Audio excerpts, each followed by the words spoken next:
Podcast is called Legion of Skanks. All right, I'll repeat that name. It's called Legion of Skanks. Expect it to be messy and dirty and foul and foul. I'm not even going to show this clip. I'm just going to oh god, okay. I'm just going to because they're in the comedy club The Stand in New York, which I've been to. It's very funny. I've actually seen Big J Ogerson there. He's the guy. Let me just show. He's the guy. I love switching between these views. I know it's nauseating. This is Big J Ogerson. This is Dave Smith, who you may have seen pop up on Piers Morgan and some news podcasts and shows and stuff. He's a libertarian. This is Luis J. Gomez, who, from what I understand of his history, was a guy on the street saying, "Hey, come to this comedy show," and befriended these comedians, and they all made a show together. And this is their guest. They do the show out of The Stand in New York. Fun comedy club. Definitely go if you ever visit New York.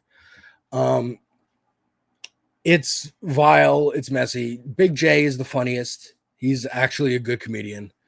Dave Smith is a libertarian. He's the guy who goes on stage and makes a racist joke and then is like, "Hey, let me explain to you how that's actually based in reality because of phrenology." And Louis J is not that funny. I've seen them all do stand-up. They are ridiculous, but Dave Smith, out of this podcast, because he didn't have much of a career before all this punditry that he's been doing. He actually did debate Sam Cedar once, which I encourage you to watch that debate. It's very long, but it's very funny. I also watched him talk to Ari Shafir, who I showed earlier, for 2 hours, just explaining his political philosophy and trying to get a wrangle on it. He'd say libertarians are so weird. They have what sound like good ideas, but then the road to get to them is just littered with civil rights abuses and fucking over poor people and minorities and crazy shit. Like Sam Cedar says, the road to utopia, there's many roads. I'd rather the socialist road, because the things that we get materially, the off ramps that we get, are more beneficial to us now than whenever utopia happens. That's my political philosophy as well. But this clip happened actually. This next clip from Twitter is Dave Smith, posted by Crystal Ball, actually backtracking and learning, maybe a little bit. Cross your fingers. But let's play the clip. That the Pentagon told George W. Bush that we cannot go to war with Iran because we do not have escalation dominance against them, essentially meaning that they can hit all of our bases and embassies in the region, and we are very vulnerable to them.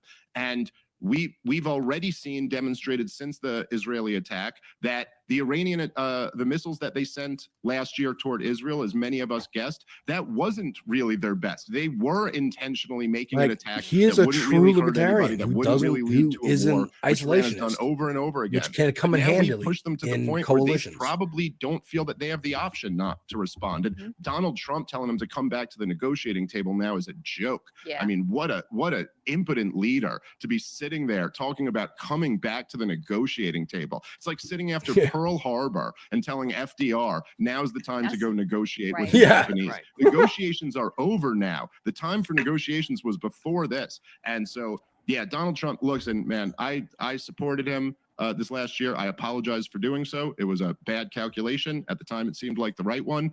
But he should be impeached and removed for this one, and not on some not on some ridiculous Nancy Pelosi. That's of course, crazy. Congress will never do it because they're all a bunch of corrupt hacks. This is the one thing they support. This is Donald Trump should be impeached and removed for this. All of his supporters should turn on him. It's the absolute betrayal of everything that he ran and campaigned on and everything that he stood for. And I will say, despite the fact that, Donald Trump supporters have been labeled like a cult following, and that certainly is true for a percentage of his supporters, he is going to lose his coalition over this. I know I don't just speak for myself when I say there are a lot of us who simply will not go along with this. So it's just a devastating mistake. By the way, on top of that, he's also going to lose the deportation fight because of this, because right now he needed all the political capital he could have to turn that, you got a majority support for deportation. That's that clip. Thank you, Nick, again, the main producer for all of this space. I like Dave Smith spitting facts. Looney Tunes, you're crazy. He's spitting facts. Like he should. Oh, I wanted to chat on screen. Whatever. We got chat now. Dave Smith saying, "Hey, I was wrong." And so many conservatives won't do that. They see it as weakness. I'm sure he's going to get a lot of flack from his side for doing that. But it maybe, a pivot towards left. I don't know, horseshoe theory, but that's good coming from him. And considering that during like, I don't know if you remember, like the week in between the actual election day and when they called it for Biden in 2020, they were like storming state houses and stuff. I was watching Leisure to Skanks at that time. There's a picture in one of the state houses of like, angry right-wing protesters, and one of them's wearing a shirt from Dave Smith's podcast. And like, that's if that guy hears that is still listening to Dave Smith and is like, oh shit, like this is a bridge too far, like this is crazy, this is against the stuff that Dave Smith actually believes. You got to give him that he actually believes these things, that he's not just in it for the grift, I at least so far. Speaking of grabbing water real quick, no problem. Speaking of like Legion of Skanks and that verse, because it is a verse, there are crazy like lore and all this stuff. Like I said, one of the podcasts I listened to a lot was The Bonfire, which had Big J Okerson, the big guy. Let me see, add to stage. This dude and Dan Soder, who if Nick is there, the short clip, the YouTube short clip, the Dan Soder one. Yeah. That he was the co-host. Goes free. And I really think there's a chance that Trump. He left Bonfire to have his own podcast. I'm sorry. Can you pause that? Oh, man, he just... and we'll start over. But he left Bonfire to start his own podcast. It wasn't anything like, they're still friends and everything, but I think he's just didn't want to be as much part of that world anymore.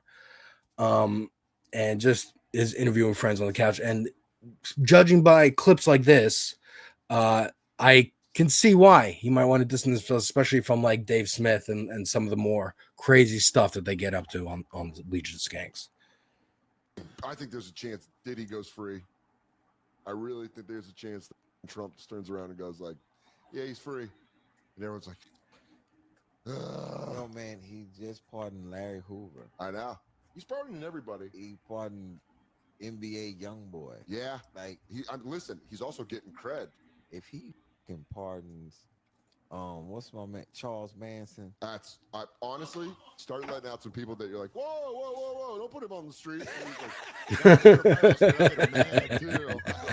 I think the dude who did the Chainsaw Massacre still alive. He's like, yo, I'm letting all the villains out. Here's what I'm doing. I'm putting together a group of mass shooters, white guys that can't make eye contact.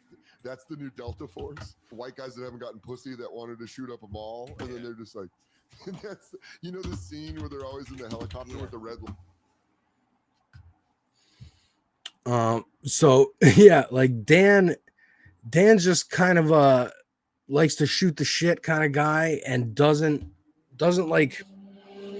subscribe to this like whole Trumpy verse. He's also been coming out with some clips about like Rogan and how, you know, there's a lot of Rogan bootlickers, you know, whenever he'll post elk meat, there's just a bunch of comedians in the comments like, oh my God, great meat, man. Libertarians looking at GOP like not enough austerity. Absolutely, always. And that's the thing is like, someone like Dave Smith will have some good ideas like, oh, that makes sense. That's reasonable. That's a reasonable goal. But the way to get there is like austerity instead of give people money, take money from corporations, take money from billionaires. Their solution is always, no, give more money, more control to billionaires and CEOs. Even though, again, it's so confusing, their ideology. So this whole first half of the show has been about like Joe Rogan and the sphere of influence and how it's kind of cracking. There's been clips, not just from like Dan Soder and some of these other guys, but other comedians talking about how the mothership in Texas, which is Joe Rogan's comedy club, is not a great club. And a lot of open micers or just younger comedians, road comics don't like going there because it is this weird culture of like anti-woke stuff, like bigotry, like racism and shit. They much prefer another club nearby in Austin. Like, I think Joe Rogan's time, you know, I'm surprised he's not press secretary. I'm surprised any comedian aren't in the administration right now, considering how they'll just like pluck people from Fox News. You know, you got Sean Duffy, the transportation secretary, was on the road rules or something. I'm sure that's why. Oh, road rules? That's transportation secretary. Like, you got Linda McMahon doing what, education because she's a woman? Or I don't even remember. But she's in there somewhere, Linda McMahon. I'm surprised these comics have so much influence. Like Theo Vaughn is what I didn't even think was that popular. Like, I like him. He was funny, but his podcast really just took off. Maybe it's the accent. Maybe he comes because of the Southern accent. He comes off more of an everyman than Joe Rogan did. Because Joe Rogan's been rich for too long. Whereas I think, and that can really mess with your brain, just being rich for too long.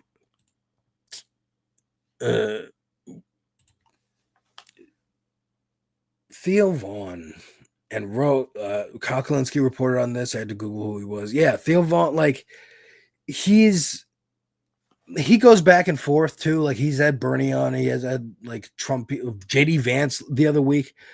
Like it, and I think that's what Kalinske was talking about. I watched that video too. Like, he's just swayed by whoever's in front of him. I remember Rogan years ago said, he was talking to somebody and he said, like, I used to believe in conspiracy theories, but then I got a show on Sci-Fi Network where I went and hung out with guys who hunted Bigfoot and look for UFOs and Loch Ness Monster and that kind of stuff and ghosts and whatnot. And that he just came away with it being like, you know, I realize a lot of these things are just guys wanting to get away for the weekend and just needing a break from like routine life and wanting to hang out with the boys and have fun. And so he was done with conspiracies. And then over time, more and more and more, Alex Jones is on, you know, Ben Shapiro, Matt Walsh, Steven Crowder, the Lunatics came out to play and they just infiltrated this space and are just hanging out with these guys. Because I think a lot of these guys, especially like people like Tom Segura, well, more like Bert Kreischer, don't really know who these people are. They're just like, oh, you're Joe Rogan's friend. Oh, come here, let's take a picture. Blah blah blah. A lot of them don't really know, and then when they get backlash, which is usually, harsh backlash from, how people can be on Twitter and social media, they are taken aback and they go, oh my God, I'm getting attacked by these crazy lefties just for hanging out with this, taking a picture with this person. And we had a good time at this baseball game. Why am I getting this much hate? These people must be crazy. And they're just trying to warn you. Now, again, people can be crazy online. So you understand, but it is a terrible sign of our time. Like going back to that Jon Stewart interview with Maddow. Like his whole point was like he kept getting interviews with CNN, Fox. Like he talked to O'Reilly, he talked to Chris Wallace, he talked to I forget who's. Well, he was on CNN famously with Tucker and Paul Begala when they had Crossfire, and basically got Tucker Carlson fired, which is hilarious. And Tucker Carlson's had a crazy arc too, because he was started at MSNBC, then went to CNN, then went to Fox, and now is just kind of in the wind, but it's almost scarier. Like it was really nice not to see him trend almost every day, if not every week on Twitter. But like it is, I'm like, what are you doing though? I know you didn't stop. Like, what are you doing? Who are you talking to? I saw he was on Steve Bannon recently, and he said a similar thing to what Dave Smith said, which was denouncing Trump for getting into this thing with Israel and Iran. Now, obviously, they're coming at it. Unlike Dave Smith, who I think Dave Smith, I'll give him that he genuinely is a human being and cares about human lives, I think, right? I'll give him that, right? At least. Whereas Tucker and like Steve Bannon, they're like, oh, we can cull this population and cull this population, and they're genocidal maniacs. So they're coming at it from the perspective of like, fuck Israel, we hope they kill each other. But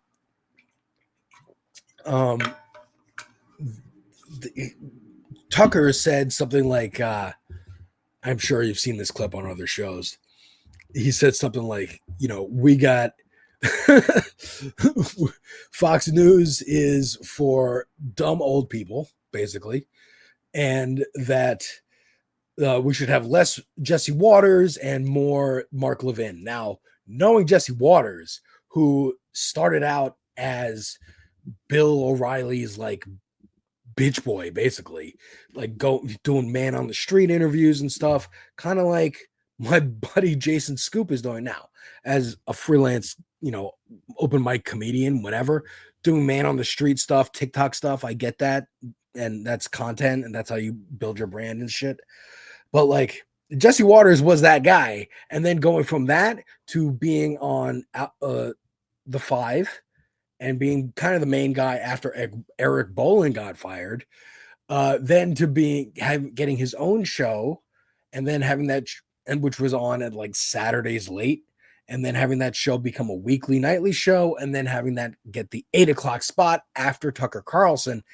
I know that hurts him. I've been following these motherfuckers' careers for years, bro. I'm telling you, I know a lot of shit.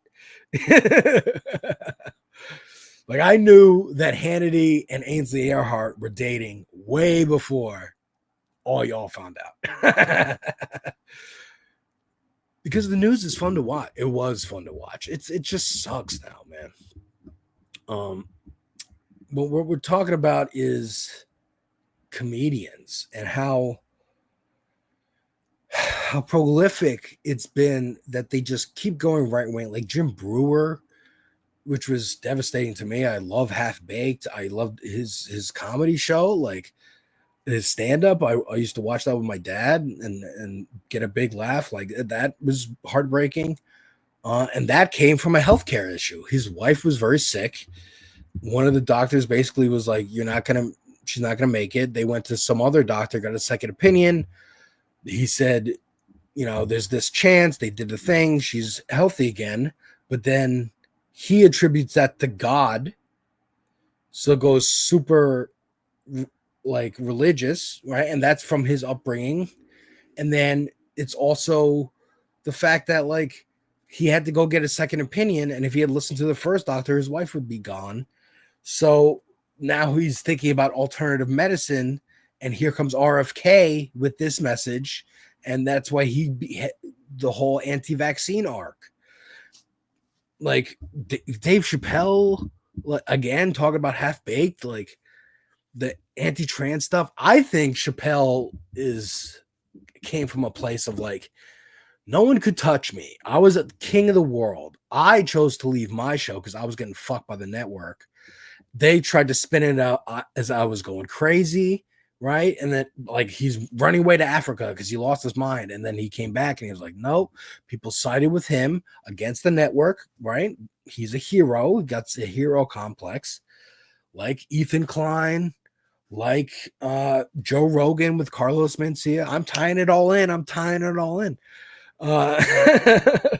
Gets this hero arc, thinks he can do no wrong, spitting these facts, this truth, this comedic truth. They all herald people like George Carlin and Bill Hicks and Richard Pryor. And the brave thing they were doing is speaking to an audience who didn't agree with them. Bill Hicks would go to the South and do this like liberal, like socialist, communist comedy at these people and get them to laugh at it, because he made them realize through laughing, oh shit, this kind of is true. My boss is fucking me. Dude, I listened to Bill Burr's podcast for over a decade. The amount of times that he is talking about, dude, I remember this one story that he repeats a lot. That's why I remember it. He's working at a restaurant, right, as a busboy. People keep quitting the restaurant, right? The maitre d', the waiter, is the maitre d' the waiter? The host and the waiters and the more of the kitchen staff. The boss is giving him these responsibilities, but not increasing his pay. And then eventually the restaurant closes because he can't do it all. Now, I don't remember actually if the restaurant closes or he just left and worked at a better place, but this, like, Bill Burr is a guy who's been working restaurants. He's been working like warehouses, moving boxes around. That's why he became a stand-up comedian, because you make the guys laugh in the break room. Like, he's a working class dude, man, and he has not let go of those roots. I mean, him going on Conan on national TV and being like Frilly Ouija, and these saying, I mean, again, he's been saying these things on his podcast for as long as I've been listening. Like, screw the bankers and the court and the executives, like they should be hung in the street where the people can see them. That's from Dark Knight Rises with Bane.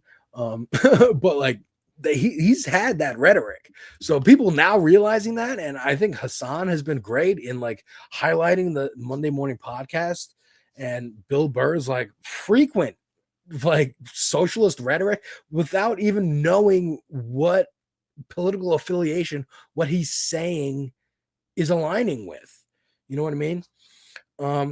He also was vocal in, well, here's where it gets a little tricky, because like his audience, Bill Burr's audience, comes from like Opie and Anthony, and who, if they have a problematic history, and like Howard Stern and Dave Chappelle's show, and going on the radio and chit-chatting with like Patrice O'Neill. He still does a benefit for the late great comedian Patrice O'Neill. I've been to it twice now, where he does a great comedy show with many awesome comedians, and they raise money for Patrice's family who he left behind. Like, he has this spirit of like wanting to give back. I've heard countless times on his podcast looking for good charities to donate to, people that he knows he can confirm actually get to stuff to the people who need it, like trying to fund teachers in Los Angeles, because teachers have to buy their own supplies. It's nuts. Trying to find an organization for that. Like, Burr is one of them real ones. And I think this next guy that I want to show the clip of is also a real one. Shane Gillis, who is also part of this world. We don't have to bring the clip up yet.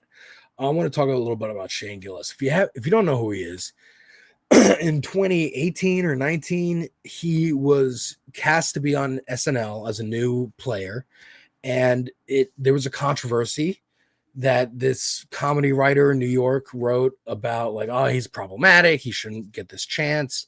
And they used a clip from his podcast where him and his buddy Matt were talking about like Chinatown and just joking that there's a lot of Chinese people in Chinatown. Now, again, with anything, I recommend do your own research. Go look at the clip. That's what I did. I saw a headline, Shane Gillis cast in SNL, then removed, and this controversy. So I went and looked at the podcast, found the original podcast, watched the whole segment. It was a passing joke. Yeah. Is it racist? It's low hanging fruit, whatever. It's stupid comedy. He's trying to make his friend laugh. Like, what's the intent behind it? Is he trying to push that Chinese people are scary and there's too many of them? And no, it's literally just trying to make his friend laugh. So he had this whole arc with like he was hired then unhired. I've watched an Ari Shaffir podcast that talks about cancel culture. It's like 4 hours long, but it's 4 comedians, including Ari, him, Shane Gillis, Corinne Fisher, and something. It's a redheaded guy who was on the show The League. I forget, but they all talk about their stories about cancel culture, and it's a really good podcast, and I encourage you to check that out. But Shane Gillis went on to make a web series of like sketches. He went viral. A lot of the right wing pushed him as this like right wing comedian and blah blah blah, and he got a lot of fans and people coming to his shows because of that and popularity because of that. But his comedy doesn't lean into that. It doesn't. He's not right wing. Like, he's from like a tiny town in rural Pennsylvania, so it's in his blood, and he acknowledges that in his comedy, that like all his family is right wing and they make fun of him for all kinds of reasons. And you know, he definitely has those like tendencies in him, and I think a lot of us do. I certainly do, but it's not so much like I'm a racist bigot. It's more like, I don't want to be told what I can and can't say. Like, don't, like, shut up. Like, I'm making a joke. What's the intent behind it? That's what Bill Burr was saying in that Bill Maher clip earlier. Like, we're telling jokes. It's a comedy club. The environment is, you're coming into this understanding that we're trying to make you laugh. And I think people lost that mindset. People think comedians are these truth tellers because they remember George Carlin and Pryor and stuff.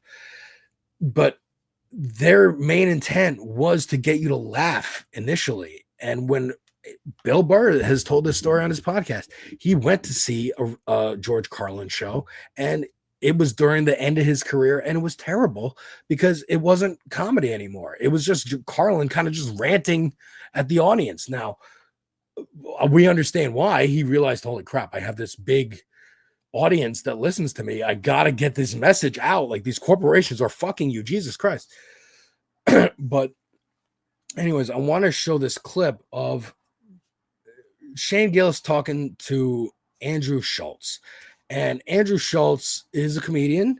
I have a weird history because I was actually friends with his younger brother growing up. Casual friends, and one of my neighbors went to school with him, and so we were all friends together. And like, I've met him. He was the guy who allowed me to see my first episode of South Park. Andrew Schultz. Like, we're at, me and his brother were hanging out. We went to his house to have dinner. They said they were going to watch South Park, and I was like, yes, finally, because I've been wanting to watch it, but my parents wouldn't let me.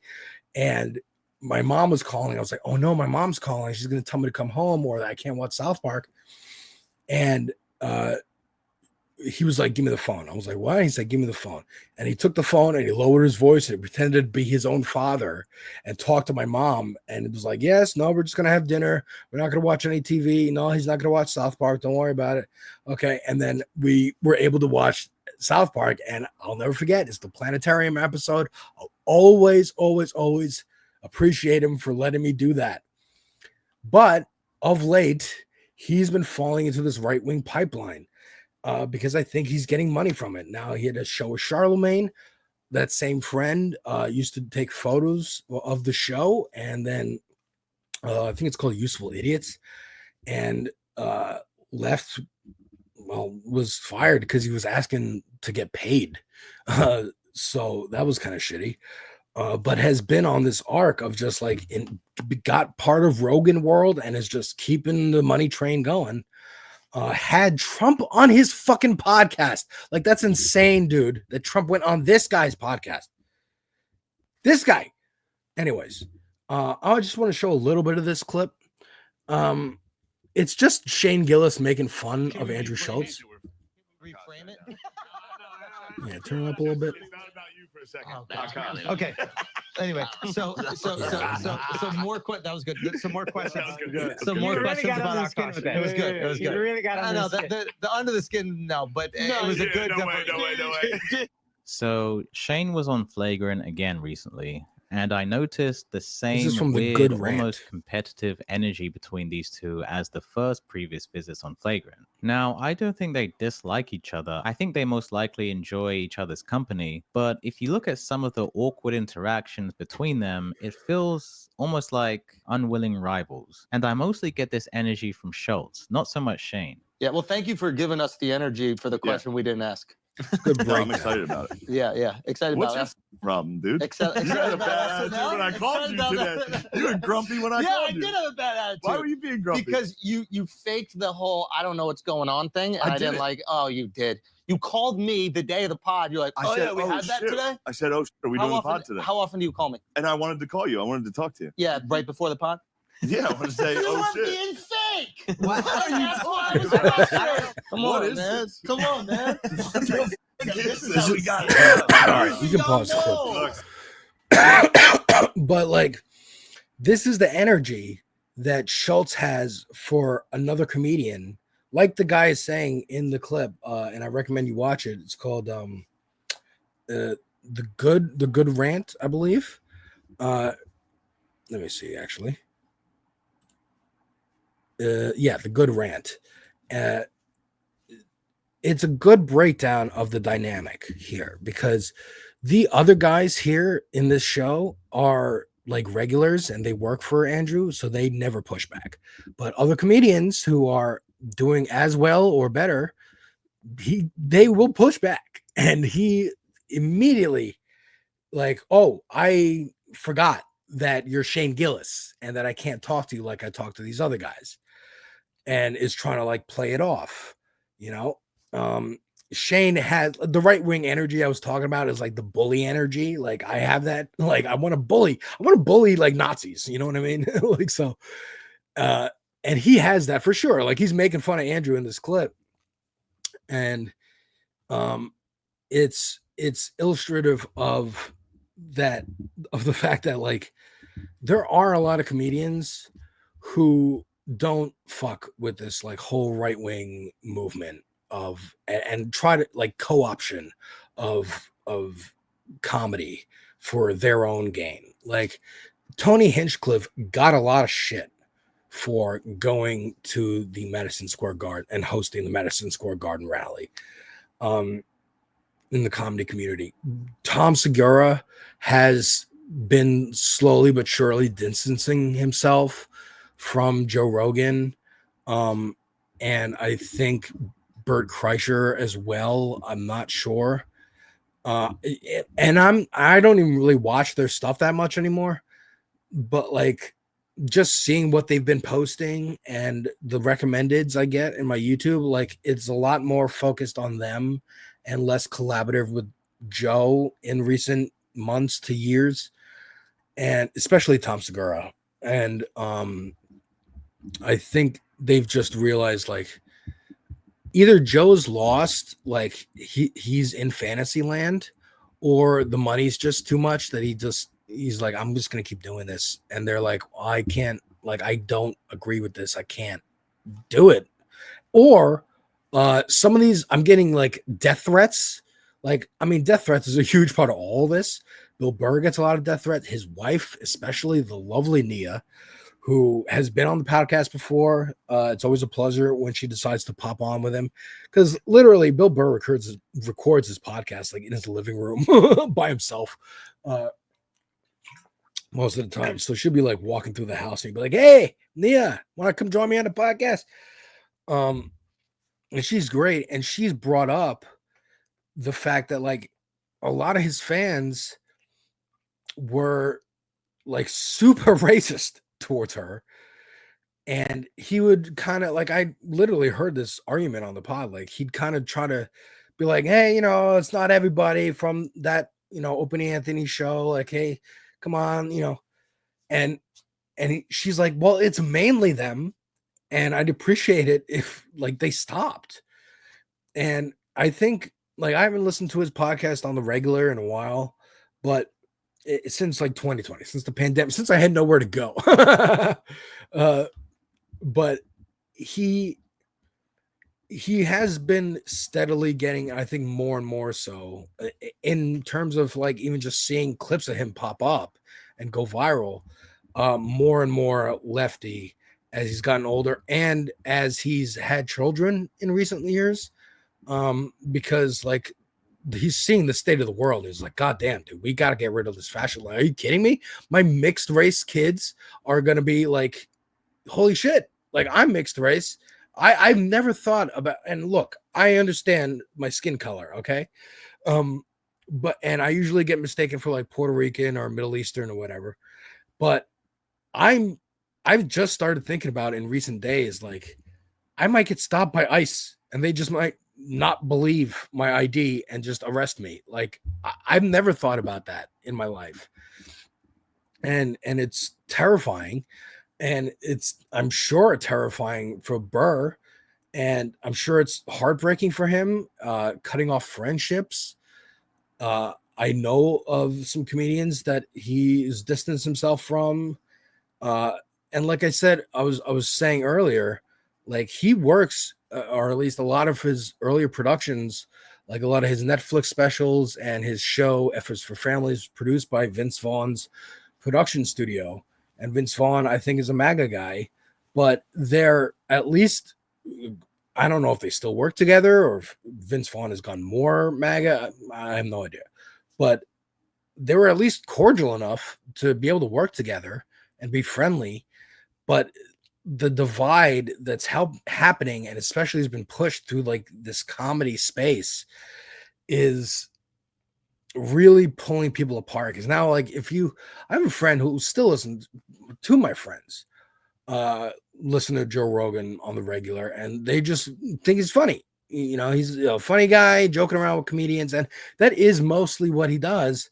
But it has been getting less and less comedy focused and more political focused, and they've both stopped listening, or at least tapered off, because I don't want to listen to that guest.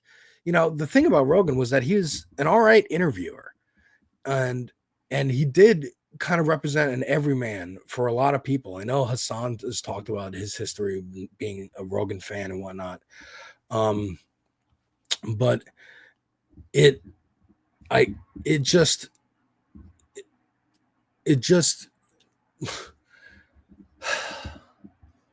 the fact that some of these guys are willing to, now Theo Vaughn, I just don't think like understands. And I really don't think he understands like how influential he is. And I think if he realized the connective tissue between the people he's having on and the policies that get put into place and these ICE protests, like he was crying about these ICE protests. He was crying about Gaza, but he doesn't realize that he's just had on the vice president, and the vice president is laundering shit through his program. Like sometimes if you watch these podcasts, like I've watched Ben Shapiro, I've watched Candace Owens on Rogan, and like they are talking to the audience. They're not talking to Rogan, and they are getting their messages across enough. And people just shouldn't be listening to comedians like this, man. They tell dick and fart jokes, dude. Like, go to a comedy club. Go to comedy clubs. Maybe that's the ultimate expression of this episode is go to comedy clubs. It is a good time. Like Burr said, it is fun. Support your local comedy clubs, man. These people need tips. These comics need fans. You know, you have a good time. Watch this